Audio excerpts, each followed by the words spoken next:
Welcome back, everyone, to more NASCAR Heat 2 coverage here at Knee Pit Gaming. So in this video, we're going to be talking about Eldora. We're going to start out the video by taking a look at the setup that I use at Eldora, and we're going to talk about some different ways, some different driving techniques that you can use at Eldora, and then we're going to finish up the video with a short 20-lap race that I did against the AI on max difficulty. So before we get into the setup, let's take a quick look at the race settings that I use. You'll notice that I use the maximum difficulty on the AI, which is 105. Race length is 13%, which at this track equates to 20 laps. And everything else is pretty standard. I don't use any flags because the AI are hit and miss in this game. Sometimes they're okay, sometimes they're not. Single race stage for now, although in some different videos I'll get into more of that. I use a practice session along with a very quick qualifying session, which simply means that I don't use the multiple stages of qualifying, just one quick session of qualifying. Although for the purposes of this video, the race you will see at the end of the video, I started dead last on purpose just to show you that, yes, it is possible to come through the field against the AI at max difficulty using the very setup I'm about to show you. Damage has some very weird effects in this game, so I leave it off. Stability help is off. I always use the custom setups, although I will tell you right quick that the default setup for this track will allow you to run very nice laps. So it's not necessarily the default setup has problems, but we're going to get to that in just a second. So you can see in the top left-hand corner, my speed rating is 105. I've run two races here, one of which you will see at the end of this video. So without further ado, let's go ahead and get to the setup. All right, so now that we're here at the track, let's take a look at not only the setup, but also let's talk about how to drive the track to get the best lap time and the most speed out of the car. So we'll start out, and I'll let you know that you do not have to lift at this track. You can run it easily flat out the entire way around the track. You can do that around the bottom. You can do it around the top. You can do it in the center. It is not a problem. So you will never have to lift at this track, which is a bit disappointing, but it is what it is, and we're going to move on and not spend a lot of time talking about that part of it. We're just going to deal with what we have. So you don't have to lift. The best lap times that I have gotten is to essentially ignore the top half of the track. Okay, and that includes straightaways and all. Now, obviously, you can feel free to use the top half of the straightaway, meaning let the car drift out toward the wall on the straights. That's perfectly fine. What I'm saying is you don't necessarily need it to run good lap times. So what I do is generally I will run right into the middle of the track on the straightaway, and then I will immediately dive to the bottom on corner entry and get fairly close, really as close as you want to get to the inside wall, pretty much where we are sitting in the truck right now on what they're considering pit road, which is definitely not good for practice sessions because you will come extremely close to some of these trucks while you're running in practice. So get as close to that inside wall as you want to get. And if you can get the car to handle, again, you're not going to have to lift, but if you can get the car to not get too tight or too loose, then you can really make up a lot of time by doing so. So on the straightaways, I'm about halfway up as far as closer to the wall. So I'm about halfway in the middle of the track. Then I dive to the bottom, really as close as you want to get to the inside wall, and then let the car off the corner drift up again about halfway on the straightaway and run it about mid-track there. Now, again, you can run this track wide open anywhere you want to. If you want to run the high line like you've seen them do on TV, then you can definitely do that. The car will handle just fine up there. In fact, it might get a little bit loose because you don't really need to turn the truck all that much when you go up there, but it's just slow up there. So that's why I don't use it. It's not because the car can't run up there, or the truck rather. I'll keep saying car, I'm sure. But it's not because the truck can't run up there. It's simply because it's much slower to do so. Now let's talk a little bit about lap times. My quickest lap time is in the 19.4 range. It's like a 1945 or 1947, somewhere in that range. But that's not really all that important, because what's important is what kind of lap times are you going to run on a consistent basis. And normally consistently, I'm in the 19.6 range, 19.7, more or less. All right. So I can get down obviously quicker than that, but it's, if I hit everything good, get the corner entry just right and all that kind of stuff. So if you can run anywhere from 19.5s to 19.7s or 8s, you'll be just fine against the maximum strength AI. So with that out of the way, let's go ahead and talk about the setup itself. Some of these aspects you'll see are similar to what the default setup had, and some are quite different.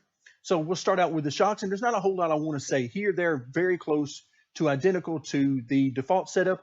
They're very soft to give a more forgiving truck as you go through the corners. Not a whole lot I wanted to do there.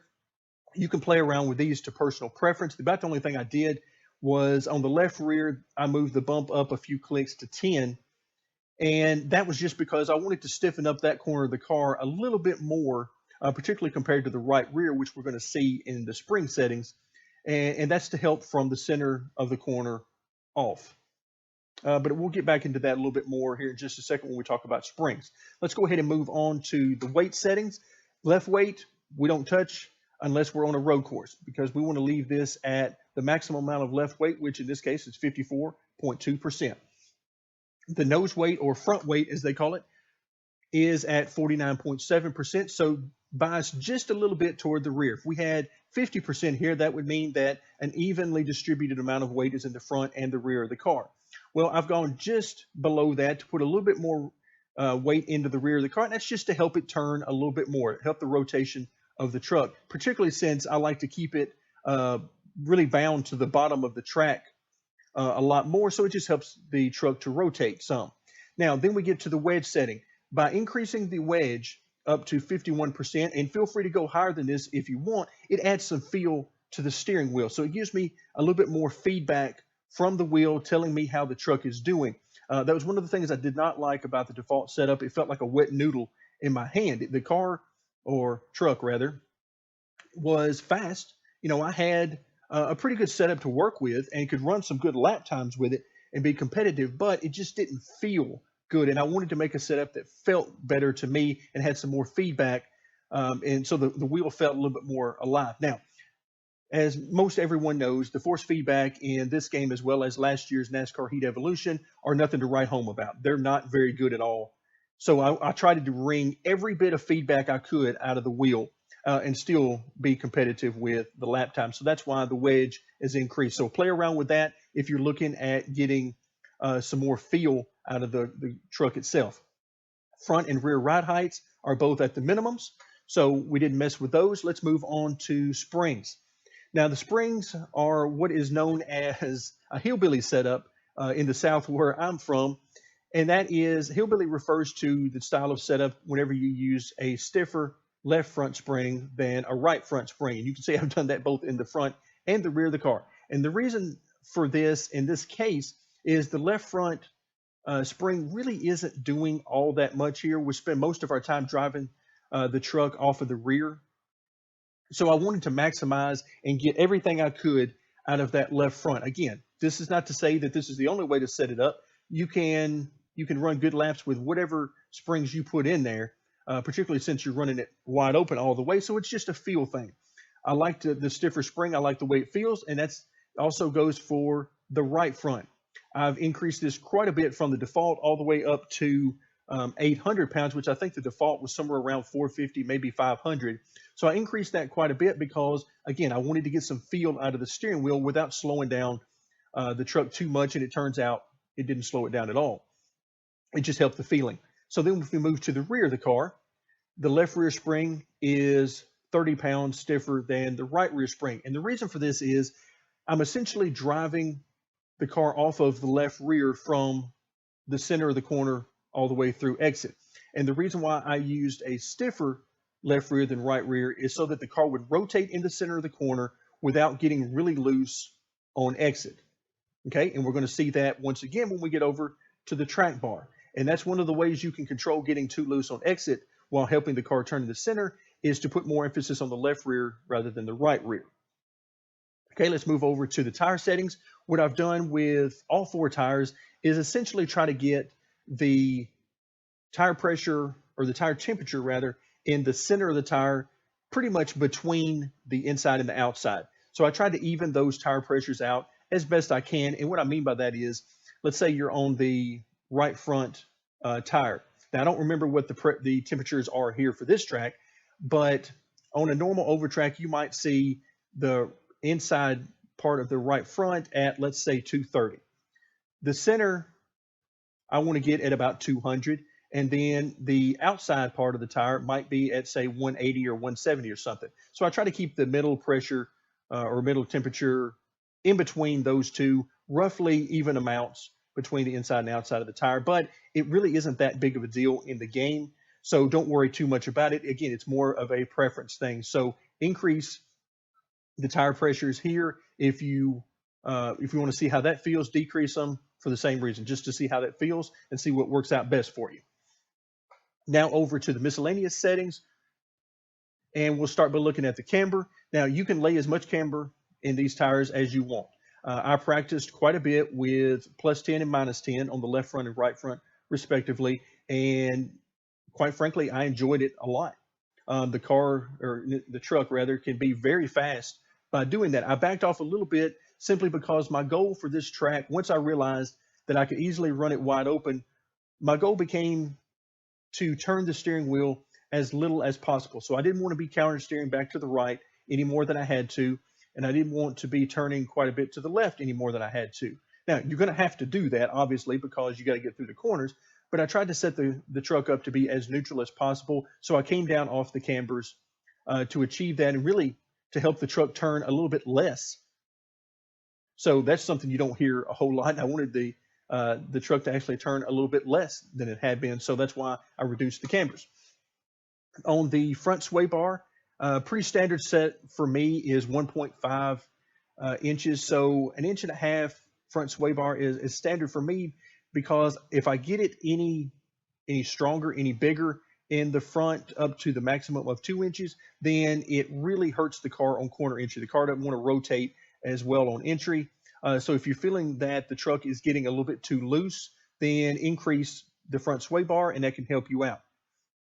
Rear sway bar I generally don't use, but that's not to say that it's a bad thing to do. By all means, feel free to use it. It can stiffen up the car quite a bit, and can help the car to rotate, and really help the rear of the car to turn. So it can be a very good tool. I just didn't need it, and have chosen not to use it for the most part so far in last year's game, and so far in NASCAR Heat 2 as well. Now the track bar, you can see I use a pretty high track bar, 12 inches on the left and 11.5 inches on the right. So a pretty high track bar, relatively speaking. But I have also here, just as I did with the shock settings and the spring settings, I have used a stiffer, or in this case, the higher left side than the right side. And again, the reason I did that, it was to help the car rotate through the center, but also to keep it in check and keep it from getting too loose on corner exits. So if you find that the car is, or the truck rather, is getting too loose in the center of the corner, then feel free to reduce the left rear spring or lower the left rear track bar. Either of those things will accomplish that goal. By the same token, if you need the car to rotate better coming off the corner, then you want to increase the right rear spring or the track bar on the right side. The brake bias is at 55%. This will depend on how you want to drive. I already said that you're going to be running this thing wide open. So really use the brake bias to adjust corner entry. If I'm out on the track and nobody else is around, my foot is nowhere near the brake pedal, as I have no use for it. The only time I ever use it is if we're in a race and I'm on the bottom of 3 or even 4 wide at this track, and I really need to keep it as low as possible through the corner, and I can't let the car drift up the track at all, then I might tap the brake a little bit on corner entry, maybe drag it a touch, just to help the car to rotate. And that's why I'm using a little bit lower setting here of 55 as opposed to the normal 70 or maybe even 75. So feel free to adjust this based on how you need to use the brakes. If you touch the brakes and the car gets too loose, then you'll want to increase this number. Grill tape, it makes no difference at any track, so don't worry about it. The only thing it does do is increase the engine temperature, which has no effect on performance, so I don't worry about it. The wheel lock is at 10 degrees. You can adjust this. This is basically the maximum amount that the wheel will turn. 10 degrees is a pretty good number. You can increase this if you want a little bit more work out of the wheel, but 10 degrees is a pretty good starting point from there. Steering offset, I use the 0.1. I don't really feel like it comes into play a whole lot. That number seems to work good for me at most of the tracks, so I generally leave it alone. If you want the car to pull a little bit harder to the left, then reduce this number. If you want it to pull less to the left on the straightaway, then increase this number is a good general rule. The gear settings, I actually don't think I changed from the default. Feel free to play around with this. The 6.2 final gear ratio that you see at the bottom right-hand corner, called the rear end ratio, is definitely not maxing out the RPM. So there's plenty of room for you to go up on this if you want to, but I have found that the car performs perfectly fine with the 6.20 ratio. All right, so that does it for the setup and the driving style discussion. If you have any comments or suggestions, feel free to leave those in the comment section below, and I will answer them the best I can. I'm not claiming that this is the fastest setup. It's simply a setup that works good for me, and it's a setup that I'll probably continue to adjust on from time to time, just as personal preference.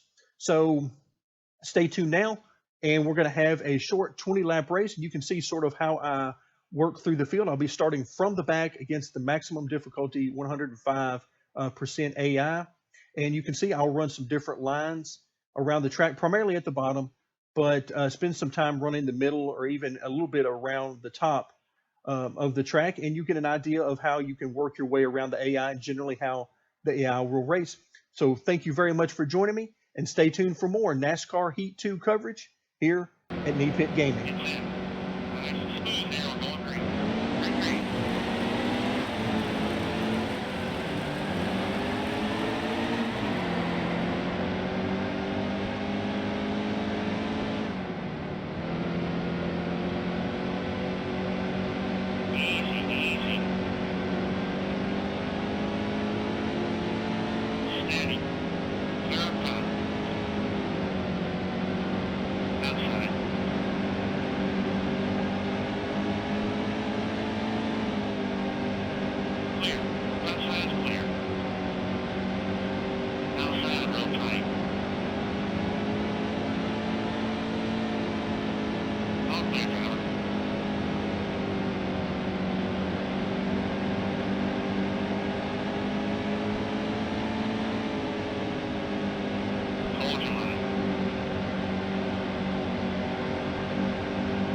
steady wheel.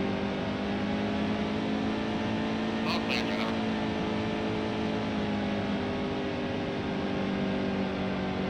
All clear.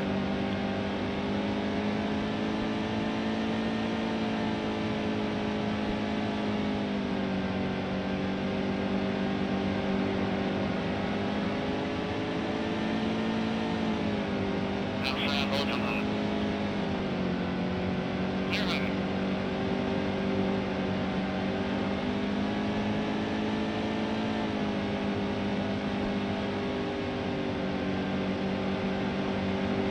Still there, he's outside. Clear, clear. Hold the line. Steady. Outside is clear.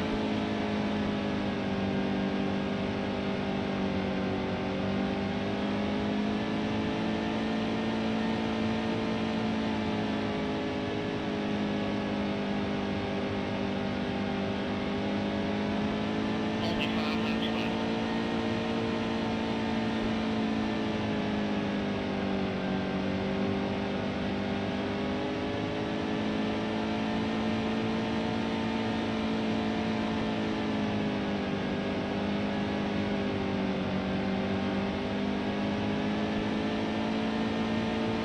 Hold steady wheel. Clear running.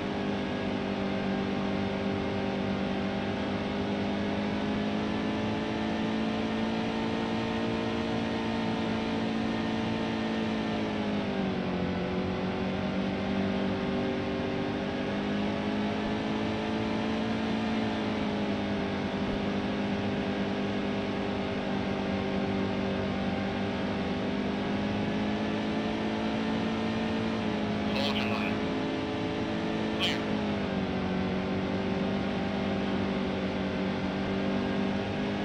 Need 2 more passes, driver. Keep it.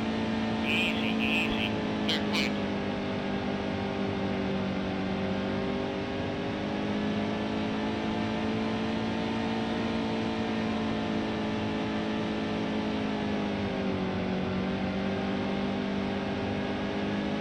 Last lap.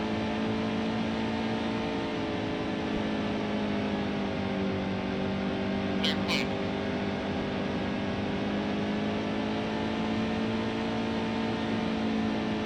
Clear up top.